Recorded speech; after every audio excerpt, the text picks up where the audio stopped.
All right, welcome back to Boring Reviews. Nick here. Jodi there. There you go, get the style there. And we are checking out another episode of QI. Quite interesting. And this one asks a great question. What does it ask? Why do we sleep?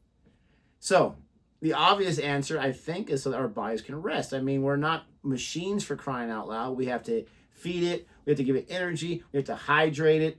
And then after we're moving around so much, we've got to allow it to rest so that, I don't know why that's probably a better question. Why do we have to rest? Like, what is exactly happening? Is it like our heart that's just needs to, because it's still pumping the whole entire time? Maybe that's a better question. Maybe it's a better for blood flow. I don't know. Maybe that's what they mean. Because the obvious answer is so we can rest. And it's like you feel refreshed when you wake up. You're ready to attack the day. And some days I feel refreshed, and some days I just don't want to get out of bed. Well, that's just preference. I'm yawning too much here. Sorry about that. Kind of snuck in there.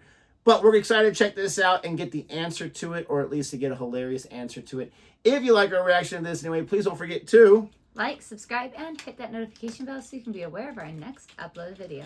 Now, speaking of QI, I just got to say real quick, like, we got quite a plethora of interesting comments about the UK outline slavery.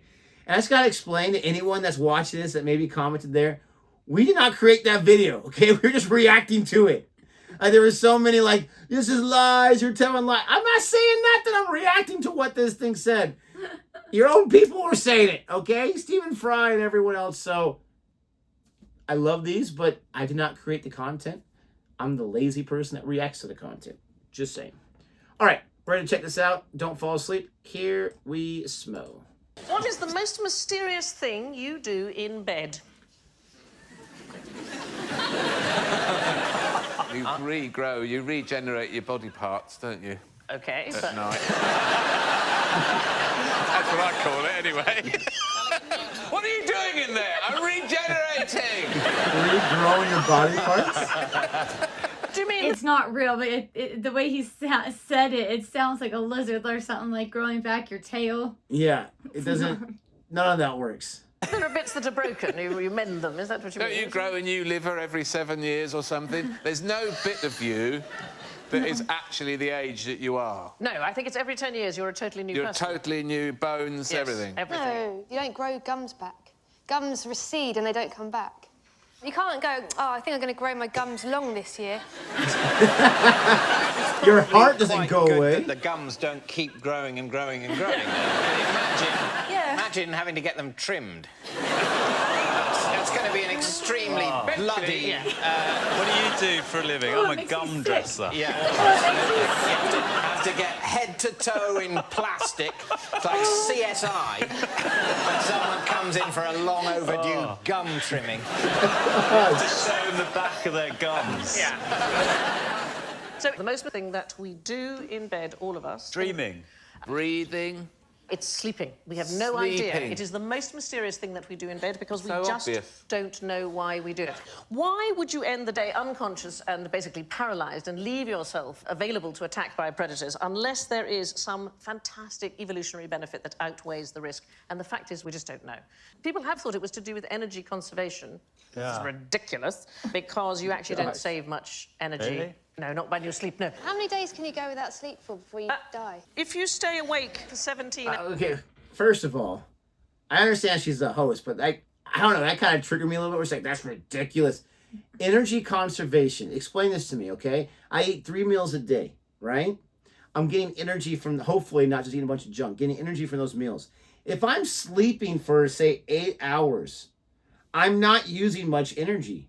So that food that I'm eating, the energy I'm eating, is allowed to last throughout my body until the next time I have 3 meals, right? Does that make sense?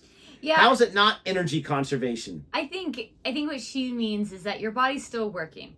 Your brain's still going, your heart's still pumping. Yes, but I'm not running around. I'm not getting yeah. 10,000 steps. I'm not lifting or picking up different things. It's true. I, as always, I'm probably missing some. But I just thought that was kind of a cheap answer. Like, maybe, like, sometimes people answer that way because they really don't know what to say. Yeah. I don't know. That was just me getting a little sensitive. When you sleep, no. How many days can you go without sleep for before you die? If you stay awake for 17 hours, it's the same as having 2 glasses of wine in terms of how it would affect your performance. Red wine or white wine? Because if it's white wine, then I'll just start crying. Oh, would you? Oh, you're bad drunk. Yeah, I'd never once drunk more than 2 glasses of white wine and not use the phrase, "Why don't you just dump me then?" Even to people who you're not in a relationship. No, you save about 110 calories each night, so a 2-finger Kit Kat is 107. It's not a lot, is it? That's the only energy saving. That's the only energy saving. So when you wake up in the morning, you can have a 2-fingered Kit Kat? Help yourself. Granted. Yeah, it totally wipes it all out. Again, I'm sorry, but there's something I'm missing. They say when you have a good laugh, that burns like 10 calories. That's just by laughing. When I'm at work, I'm on my feet all day long. I'm walking around. I'm talking, this or that. People in construction are lifting or whatever. You're telling me that you're using the same amount of calories besides 170 when you're laying in bed sleeping?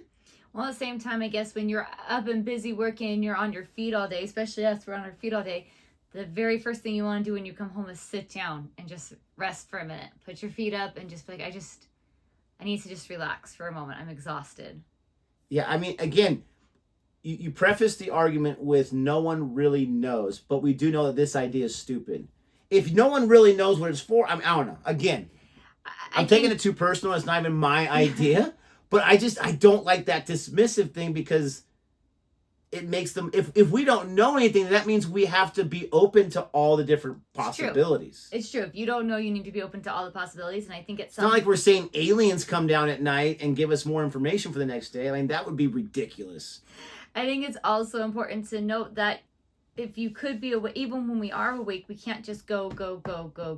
Our body gets tired and gets exhausted. Yeah, because you're using too much energy. Yeah. I can be on a treadmill and burn hundreds of calories in an hour, for crying out loud. And that's be on a treadmill walking at a brisk pace. Anyways. Frankly, it's a classy breakfast. Morning, everyone. So the theory that I like best, there have been some scientists at the University of Rochester Medical Center in New York, and they think it's when our brains are cleaned. There's a professor, Maiken Nithergork, and she says you can think of it like having a house party. You can either entertain the guests or clean up the house, but you can't really do both at the same time. That's the theory. But how much you sleep depends on your own circadian rhythm. So I didn't sleep very much. Anybody here a good sleeper? I've got a 5-month-old baby, so I only sleep in 1.5 hour chunks at the moment. So have you just come for a break just tonight? This is the best thing that's ever happened to me. Are you a good sleeper now? Do you sleep well? Yeah, I can sleep a lot, yeah. Apparently what you should do to find out how much you need to sleep is you should spend a week not having an alarm clock at all, and you should let your body just wake up when it needs to and log how many hours, and if you need 6 hours and you need to get up at 7 a.m, then you know what time you've got to go to bed. But Sandy, you need a wee at 5. Yes. No matter what. Yeah, it's very annoying. And it's not like you particularly have that much wee to do. You get there and you think, why have you woken me up for that? I would rather have just left that in the bed. We could have just done it in the morning. Also, sometimes, in the middle of the night you can start thinking about something stressful or get frightened by noises in the house. Yeah. Absolutely. So here's my thing. I love that idea of sleeping without an alarm clock and when you wake up. But that is the question. Like, I wake up a lot to use the restroom. So it's when do I say, okay, this is I'm awake time and this is I'm ready to go back to sleep time. Yeah. Because, I don't know. For me, it struggles because I guess just because I can sleep. I do struggle to sleep in the middle of the night, but I can always sleep. And I think the week idea is a good idea, like the week long, because maybe you had a really busy week and that first day you sleep a lot. It's interesting because we're on spring break this week, which means we have the whole week off, which is really nice. This is Friday now, so it's the end of the spring break week. But the alarm clock's been off all entire week, except for one day I had to go early and take care of some stuff. But anyways, my point is all the other days I didn't have my alarm on, I was getting the same number of hours of sleep, maybe even a little less, as I average out when I have work or this or that. Usually I get about 6.5, 7 if I'm lucky, hours of sleep every night when I'm working. This whole week, 6.5 to 7, maybe 7. I think I got 7.5 hours this morning, and I had nothing to do today for the first time this week. No errands to run, nothing. So it's interesting how that works out. Now, I was gonna say I haven't done the math. So really quickly, I went to bed around 3. What time did I wake up this morning? Because I didn't look you at slept my a clock. little later than I did, like 11:30. Pretty lazy sleepers. I know. We had nothing to do We today. had nothing to do. Besides this. So how many hours is that? 4, That's 5, 8.5 hours. 8 hours. Yeah, okay. I'm usually, on average, I don't know if I normally get 8 hours of sleep at night, but I like to get at least 8 hours or not. Yeah. I focus know on people my that can naps. operate on 4 or 5 No. hours. I can't do that. I'm an 8 to 10 I'll hour. feel it. I need at least 7. If I can get 7 to 8, that's really, really good, and I do feel a little more refreshed. But it is interesting that I've had the alarm clock off this entire week, and my body still doesn't even matter if I go to sleep really, really late. 6.5 to 7 hours later, I'm waking up, and That's it's like I interesting. can't go back to bed. Anyways, See, I just fall right back to sleep. we know you really wanted to hear about my sleeping habits. If you like our reaction anyway, please don't forget to like and subscribe. And until next time. Goodbye.